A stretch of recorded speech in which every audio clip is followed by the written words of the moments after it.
Assalamualaikum warahmatullahi wabarakatuh. Perkenalkan, kami dari kelompok 2. Di sini kami akan menampilkan sebuah video untuk memenuhi tugas komplementer kami, yaitu tentang grafik kam. Sebelumnya, perkenalkan, nama saya Cynthia Rahmah. Dilanjut. Perkenalkan, nama saya Faisal Hadi. Saya Sani Marcella. Saya Walana Siva. Saya Nenggeria Susanti. Saya Ai Hadi. Saya Windy. Saya Meisa Lamia. Saya Alfi Riansa. Audiensika.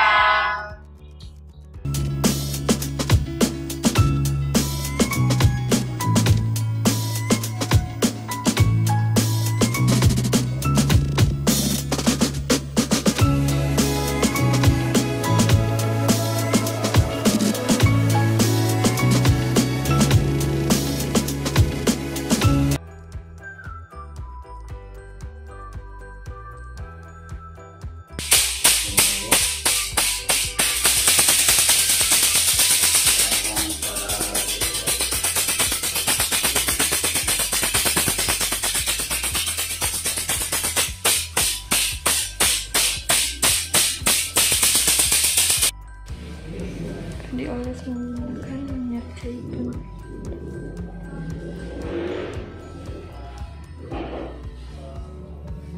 Kalau untuk bekam tuh di bagian atas saja atau sampai ke kaki?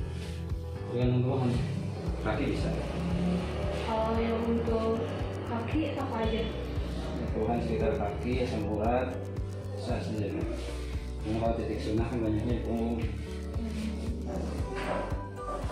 Kan kalau di punggung simpul saraf gitu kan.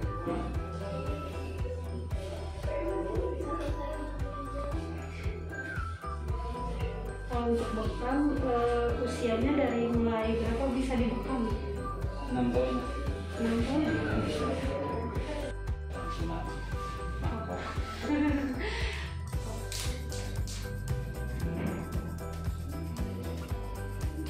Maka yang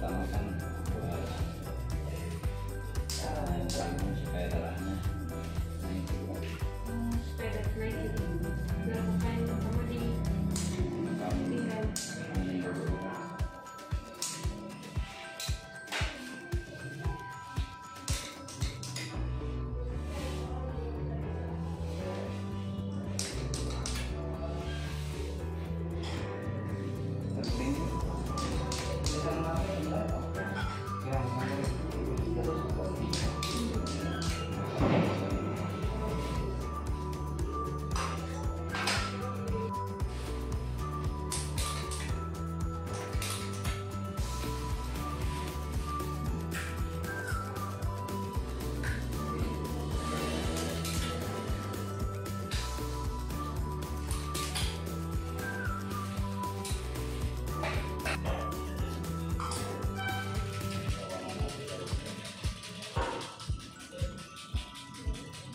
Katanya tuh kalau udah dibekam tuh badan suka terasa segar. Nah itu akibat apa? Sebenarnya kan peredaran darah lebih maksimal di lancar lah istilahnya. Ya kan darah statis bisa diangkat karam gitu kan.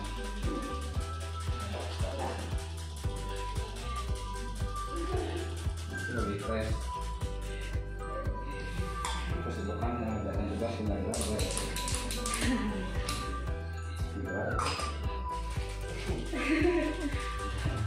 Penyakit jantung masuk teh gimana tanda-tanda saat dibekam? Sebenarnya sih kalau secara kasat mata susah sih untuk membedakan ini penyakit ini susah sih kalau dari darah bekam kita ya kan, kali ada pemeriksaan lab khusus itu kan. Tidak akan kelihatan ini penyakit ini. Jadi ya kalau secara kasat mata ya sama-sama aja sih gitu kan. Kita kalau untuk menentukan penyakit kan kita biasa ada wawancara dulu kan. Jadi yang dibutuhkan kita ya.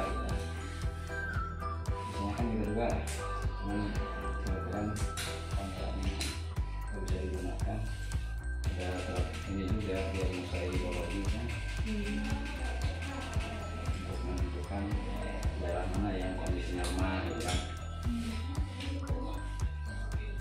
Kalau trombositnya kurang, pendarahan itu Jadi itu berarti darah ini yang demam berdarah disarankan bagi ham dengan maksudnya tidak stabil ya, hindari sedikit terbuka. Dan masih ham kan ya untuk merangsang sel darah putih juga kan. Jadi efek imun tubuhnya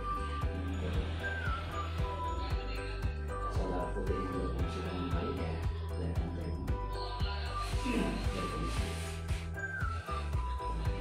peradangan yang tadi itu yang pakai jarum itu sebetulnya kan hanya untuk mengeluarkan darah saja gitu. Ini salah satunya untuk merangsang imunitas tubuh, pertahanan tubuh supaya bergerak gitu kan. Kita analogikannya di lingkungan kita ketika ada suatu kejadian pasti aparat bergerak kan gitu, pertahanan darah atau apa itu bergerak gitu. Sama ya, ketika ada provokasi peradangan sistem tubuh kan salah satu darah putih langsung bergerak, ternyata peradangan tidak seberapa sehingga darah putih tersebut bisa mengobati organ-organ yang ada di sekitar itu gitu kan ketika ada kerusakan. Organ yang sendiri kan cukup mengobati sendirinya gitu kan. Kayaknya darah ham sama darah kayak gitu kan beda kan. Ini kan ya mengatakan perempuan nggak bisa dijaga kayak 3 bulan gitu kan. Bahkan beda kalau kayak itu kan pelepasan dimindahin ya kalau nggak salah.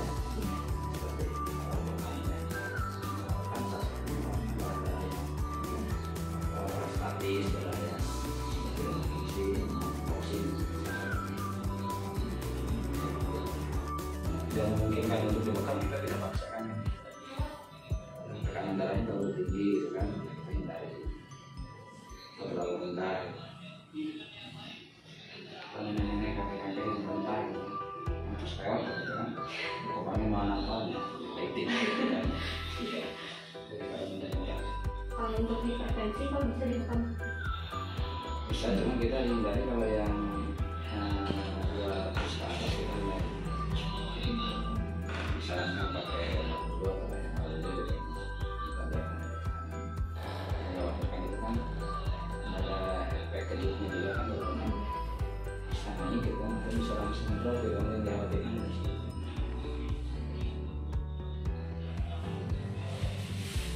kalau untuk ginjal Pak mungkin sebelah mana? Bisa tinggal ini Kalau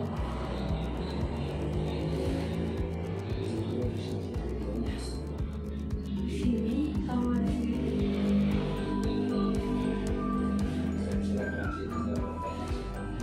Iya. Pas bokam itu Pak bisa hilang berapa hari?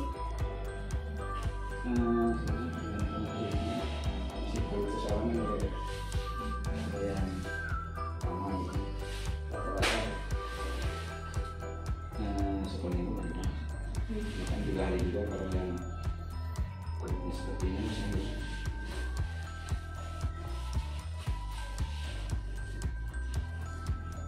Setelah dibekam boleh mandi 3 jam, 2 jam minimal. 3 jam. 2 jam. Oh 2 jam. Bisa Pak kalau lupa malam mandi itu yang kesannya gimana Pak? Oke. Ini pori-pori masih terbuka ya. Iya. Ya emang kesananya biasa, cuman ya pas setelah mandinya itu kayak pori-pori masih terbuka, terus masih aja beli.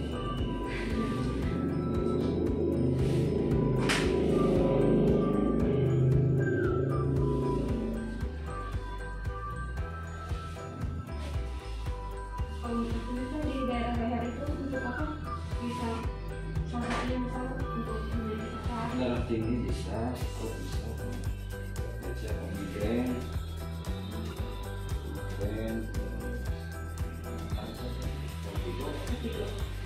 bisa keluhan di wajah, tidak rawat, orang senyum, senyum sendiri wajar.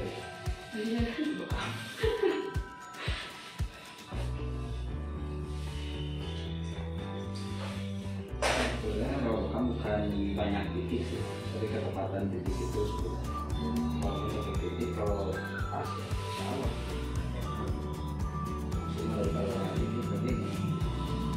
masih nggak ingat gitu.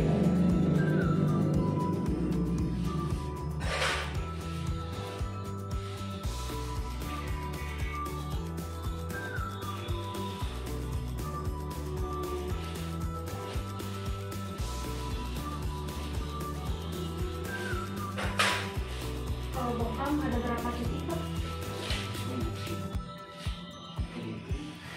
Kira-kira lebih dari 100 titik. Nah, kurang lebih seperti itu. Itu tergantung keberlangsungan sih dari semua tapi kan kita kan standarnya maksimal 11 titik gitu kan. Standarnya cuma kalau ada tambahan ya keperluan juga. Jadi tergantung SOP yang kita pakai aja. Untuk banyaknya sekali. Yang 1 titik juga ada.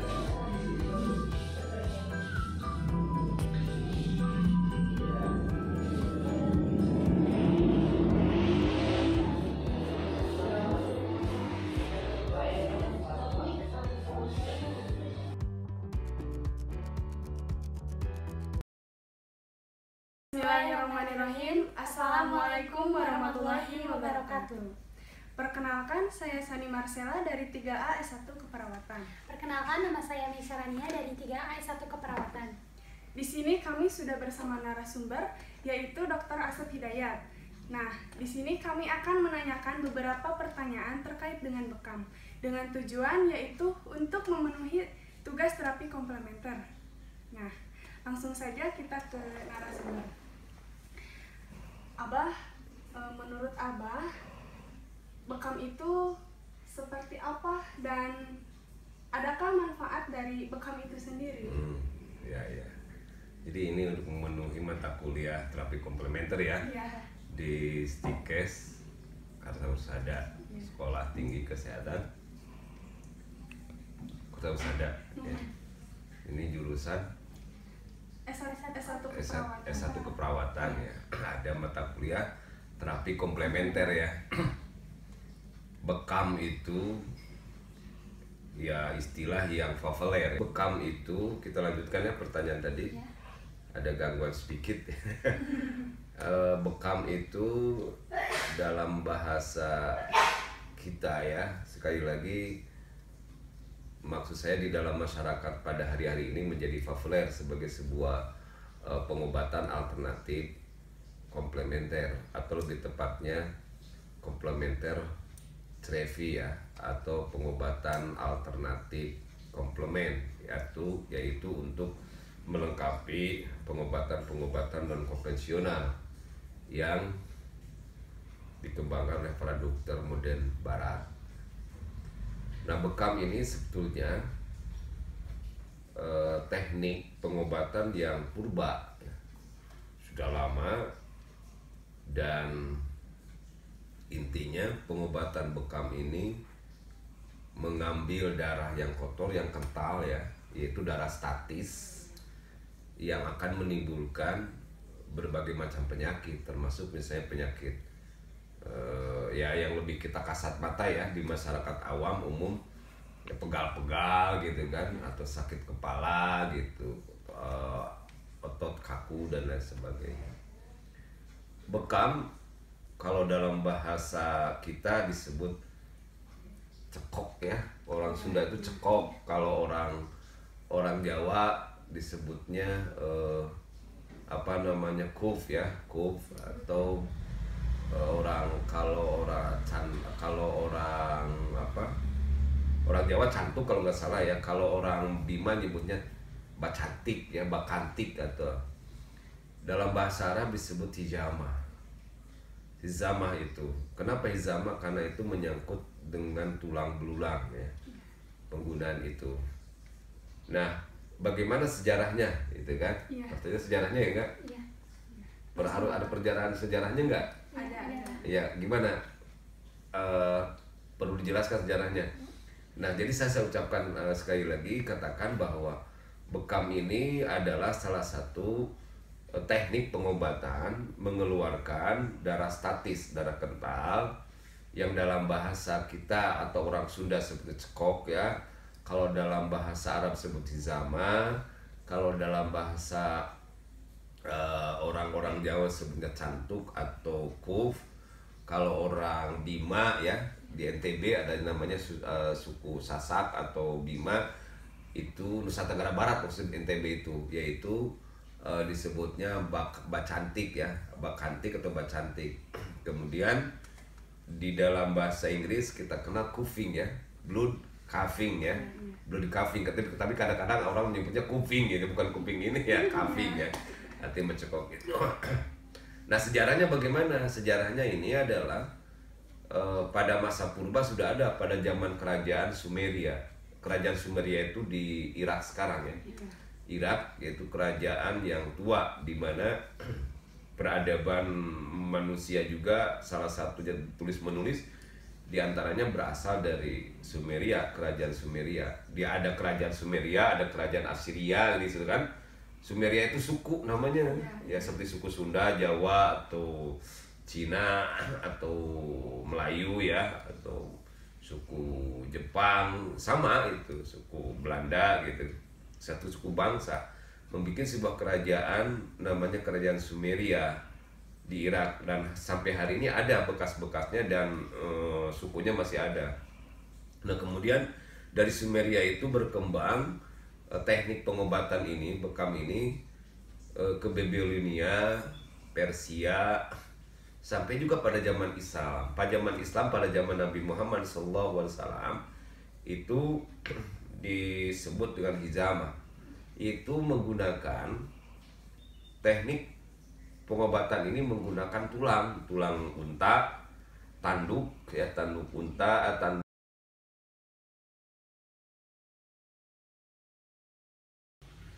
Nah di zaman Tiongkok ya, pada zaman dinasti Tang, dinasti Buddha, itu bekam itu menggunakan tanduk binatang, diantaranya gajah, termasuk juga sapi dan kerbau, karena di daerah Tiongkok Selatan tuh ada kerbau sebetulnya, beda dengan di Asia Barat gitu ya, sangat kurang. Dan tanduk sapi diperuntukkan untuk apa? Ya untuk untuk menyembuhkan menyembuhkan penyakit paru-paru dan jantung. Itu menurut tradisi Tiongkok, dengan cara mengambil darah kental pada statis yang kena toksin itu ya, darahnya sudah toksin kena racun itu. Nah di dalam tradisi Islam, saya sebutkan tadi, tradisi Islam sebut pada zaman Rasulullah SAW itu juga dilegalisasi oleh ucapan kanjeng Nabi Muhammad SAW. Bahkan dalam beberapa riwayat bahwa teknik bekam itu juga dianjurkan oleh malaikat Jibril kepada Nabi Muhammad SAW. Dan itu berkembang pesat terus. Nah bagaimana ke Indonesia? Sebelum ke Indonesia saya akan bicara dulu tentang bagaimana ke Eropa. Nah masuk ke Eropa itu juga awalnya menggunakan tanduk, tetapi di Prancis dalam perkembangan selanjutnya menggunakan lintah. Disebutkan 40 juta lintah itu diekspor ke Prancis untuk menangani penyakit-penyakit tertentu dengan cara pengobatan bekam. Jadi ditempelkan, kemudian kalau sudah menyedot, selintah itu jatuh dan diam, kadang-kadang mati, begitu kan. Dan sampai hari ini juga ada kan terapi lintah. Sebenarnya terapi lintah itu adalah dari terapi bekam juga pada dasarnya. Jadi disebut terapi lintah itu terapi bekam. Jadi kalau kalian juga bisa menggunakan terapi lintah nanti di rumah gitu, di sini gitu kan. Nah selanjutnya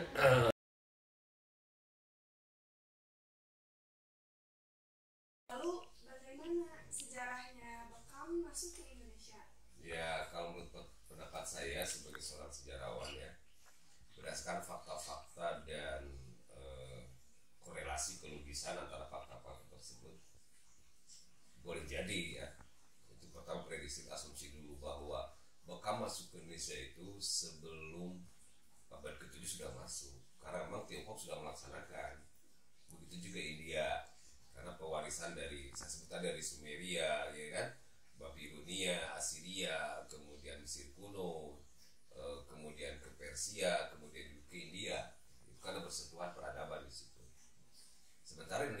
pada waktu itu Nusantara sudah berhubungan melakukan perhubungan diplomatis dan juga perdagangan dengan bangsa-bangsa di mana India adalah mengambil rempah-rempah dari kita, dan juga Tiongkok mengambil rempah-rempah dari kita. Mereka menyebarkan, memperdagangkan dari sekitar sampai ke Eropa kan.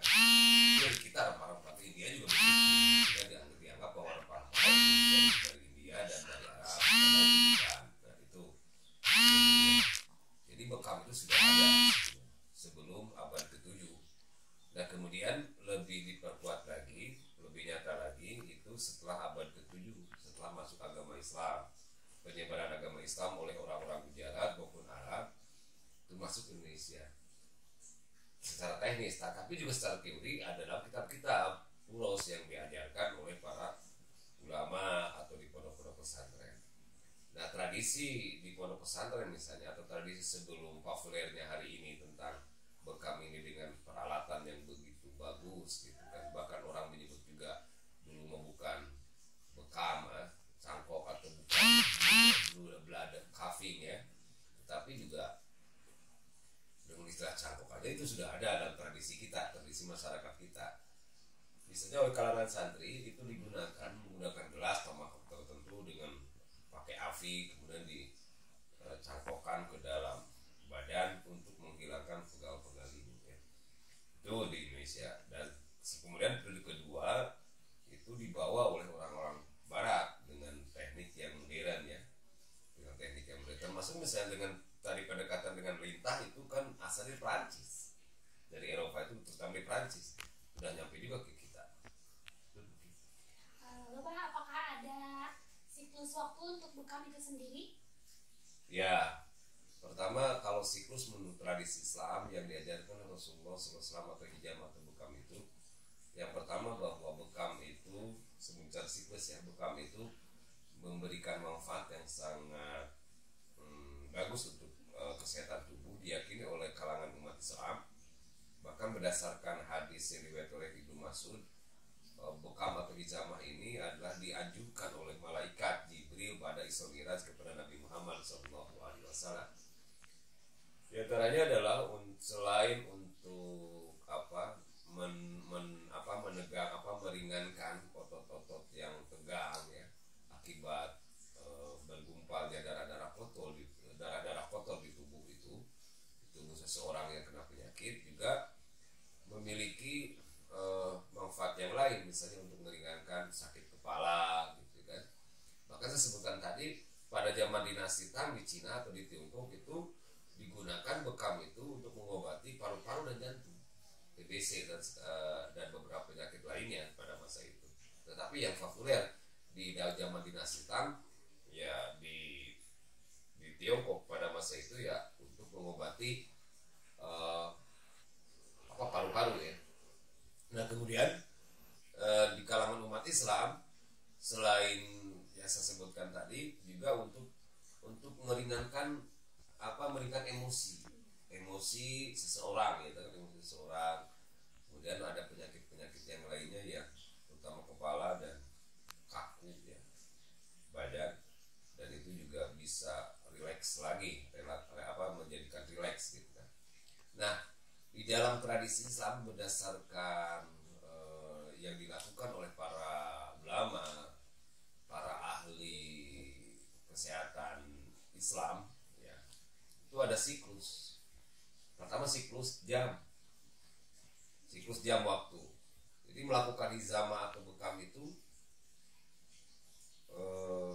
diusahakan paling kurang lebih 3 jam setelah makan, artinya ketika perut kosong. Kalau di bekam itu ketika perut kenyang, penyakit justru gitu. Jadi diusahakan 3 jam lebih lah, atau sekitar 4 jam mungkin. Itu siklus jam. Yang kedua siklus harian. Hari misalnya, hari itu ya ada Senin ya, sampai Kamis, Senin, Selasa, Kamis ya. Yang kemudian juga waktu harian itu juga bisa jamnya. Saya sebutkan tadi jam itu 3 jam sebelum makan ya kalau bisa atau lebih. Yang kedua antara jam 8 sampai jam 10 gitu, jam 13 sampai jam 15, jangan sampai malam ke sorean bekam itu. Nah, kemudian harian itu Senin antaranya dan Kamis ya. Kemudian ada bulanan. Bulanan itu pada bulan-bulan ganjil, itu terutama tanggal 17, 19, 21 ya. Bulan-bulan Islam, bukan bulan Masehi ya, bukan bulan Hijrah, bukan bulan Masehi, maksudnya tanggal 17 Syawal gitu kan, tanggal 19 Syawal gitu. Nah, itu. Kemudian ada bulanan. Bulanan itu bukan bulanan, tahunan. Tadi bulanan itu tanggal 17, 19, 21 dan yang terakhir tahunan yaitu bulan Sya'ban. Diusahakan pada bulan Sya'ban. Itu adalah berdasarkan tradisi budaya yang dikembangkan dalam tradisi Islam, berdasarkan ya untukan dari para ulama Islam maupun para ahli kesehatan ya, termasuk ahli kesehatan dokter yang ternama yaitu Avicenna atau Ibnu Sina, itu juga menganjurkan bekam. Bahkan kata Ibnu Sina jangan pada awal bulan. Karena kenapa kata Ibnu Sina? Kalau bekam pada awal bulan itu karena darah belum beredar. Nah, kalau sebaiknya kata Ibnu Sina di dalam kitab Al-Qanun, bekam itu dilakukan pada pertengahan bulan. Itu kata Ibnu Sina dan menjadi referensi bagi buku-buku kedokteran termasuk di Eropa. Itu Ibnu Sina menjadi sebuah karangan Ibnu Sina menjadi sebuah referensi bagi kedokteran Eropa bahkan 200 tahun sebelum Al-Qarun dan Renaissance. Dan sampai hari ini juga masih digunakan teori Ibnu Sina tetap karantina, ya kan? Karantina itu kan dari kata 40 hari. Ibnu Sina melakukan ketika penyakit taun banyak yang taun itu bukan taun itu penyakit yang mematikan, maka dia mengusul kepada kerajaan untuk melakukan isolasi 40 hari. 40 hari itu masuk diadopsi oleh orang-orang Italia pada masa Al-Qarun. Dilaksanakan ya isolasi itu dalam bahasa Italia disebut 40 itu quarantine, masuk ke dalam bahasa Inggris jadi karantin ya, kemudian kita karantina. Jadi 40 hari itu karantina teh kalau dalam bahasa Arab 40 hari itu dari Ibnu Sina. Jadi kembali kepada teori bekam, kata Ibnu Sina itu kalau bisa jangan pada awal bulan karena darah itu lagi belum beredar katanya. Begitu juga dikutip oleh Ibnu Qayyim Al-Jauziyah di dalam kitab At-Tibbu An-Nabawi. Jadi ini bekam itu memang sekali lagi bekam itu teori pengobatan purba dengan cara mengambil darah yang kental ya, yang kena toksin atau racun, kemudian diambil dan setelah itu terasa ringan dan itu sudah terbalik sampai hari ini. Jadi bekam itu memang sebuah terapi yang purba tapi masih berlaku sampai hari ini. Karena memang juga dibuktikan oleh penelitian ilmiah dan bahkan sekarang ini peralatannya tidak lagi dengan tanduk, dengan mangkok yang sederhana pakai api, tapi juga ada peralatan yang sangat bagus kan dengan pengembangan teori modern, terutama setelah berkembangnya di Eropa. Di Eropa juga praktek bekam pada hari ini ya, terutama di Inggris, di Prancis, di Belanda itu bahkan masuk pada aktif. Sampai gitu saja ya tentang bekam, mudah-mudahan ada manfaatnya.